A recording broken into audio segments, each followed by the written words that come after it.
मंचू मनोज उसके हिंदी में बोल इनका कितना वर्तर भाई ना दूर मुड़े इसको राजू अंदर कैमरा अरे कुत्ते को अंदर लेके जा रहे हैं जय श्री राम जय श्री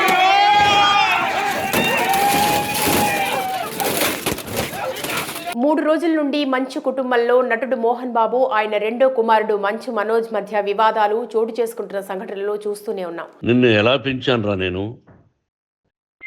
అందరికంటే నిన్నే గారాబంగా పెంచానురా. నీకే ఎక్కువ ఖర్చు పెట్టి చదివించాలని ప్రయత్నం చేశానురా. నువ్వు ఏది అడిగినా నేను నీకు ఇచ్చానురా. కానీ ఈ రోజున నువ్వు చేస్తున్న పని బిడ్డల గుండెల మీద తంతారంటారే, అలా తన్నేవరా. ఆస్తి విషయాల్లో భాగంగా మంచు మనోజ్కు అన్యాయం జరిగిందని, తనకు రావాల్సిన బాటను మోహన్ బాబు ఇవ్వలేదని, గత 3 సంవత్సరాలుగా పోరాటం చేస్తున్నా తనను దూరం పెడుతున్నారని వార్తలు వస్తున్న నేపథ్యంలో ఇద్దరి మధ్య తగాదా జరిగిందని మోహన్ బాబు అనుచరుడు వినయ్ అనే వ్యక్తి మనోజ్పై దాడి చేశాడని ఆరోపణలు వచ్చాయి.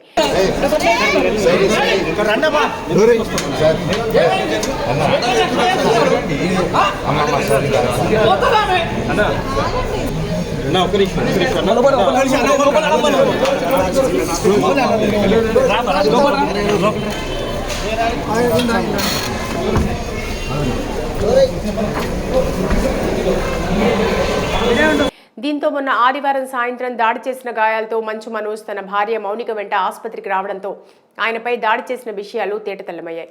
మరోవైపు మనోజ్ ఇంటికి మోహన్ బాబు 40 మంది బౌన్సర్లను దాడికి పంపిస్తే మనోజ్ 30 మంది బౌన్సర్లను మోహన్ బాబు ఇంటి వైపు పంపించాడనే వార్తలు సోషల్ మీడియాలో చక్కర్లు కొడుతున్నాయి.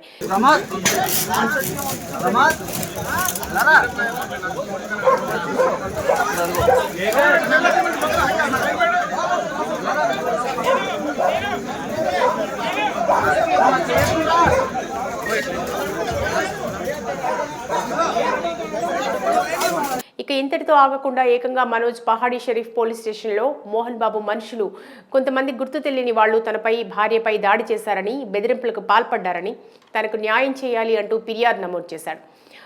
ఎస్ఐ గారు ఇక్కడి నుంచి వచ్చి నేను ఇస్తాను సార్, ప్రొడక్షన్ చూపించాను, బౌన్సర్లు అందరూ అక్కడ దాంతున్నారు. అది కొంచెం చూసి ఓకే సార్ ధైర్యంగా ఉంటే మేము ఎక్కడికి వెళ్ళట్లేదని చెప్పి మాట్లాడి పారిపోయారు. మోహన్ బాబు కూడా తన కుమారుడు మనోజ్, ఆయన భార్య మౌనికారెడ్డి నుంచి రక్షణ కావాలంటూ ప్రాణహాని ఉందంటూ రాచకొండ పోలీస్ కమిషనర్ సుధీర్ బాబుకు ఫిర్యాదు చేశాడు. అతని ఫిర్యాదు మేరకు కేసు నమోదు చేస్తామంటూ పోలీసులు తెలిపారు. ఇదిలా ఉంటే తాజాగా మనోజ్ మీడియా ముందుకొచ్చారు. కొన్ని సంచలన విషయాలు మాట్లాడారు. అందరూ అనుకున్నట్టుగా తనకు డబ్బు, ఆస్తి ముఖ్యం కాదని, ఆత్మగౌరవం కోసం తను పోరాటం చేస్తున్నానని తెలిపాడు. నేను ఆస్తి కోసమో డబ్బు కోసమో ఈ పోరాటం చేయట్లేదు. ఎందుకంటే ఇది పోరాటం కూడా కాదు, ఇది ఆత్మగౌరవానికి సంబంధించింది, నా భార్య పిల్లల సేఫ్టీకి సంబంధించింది. కొంతమంది గుర్తు తెలియని వ్యక్తులు తనపై భార్యపై దాడి చేశారని, 7 నెలల పాప ఉండగా బెదిరింపులకు పాల్పడ్డారని పేర్కొన్నాడు.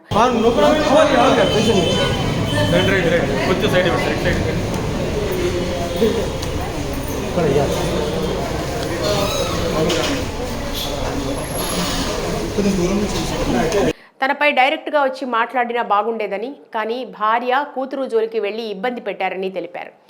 న్యాయం కోసం పోలీసుల దగ్గరికి వెళితే అన్ని రకాల ఎవిడెన్స్లు ఇస్తానని తెలిపాడంటూ చెప్పుకొచ్చారు.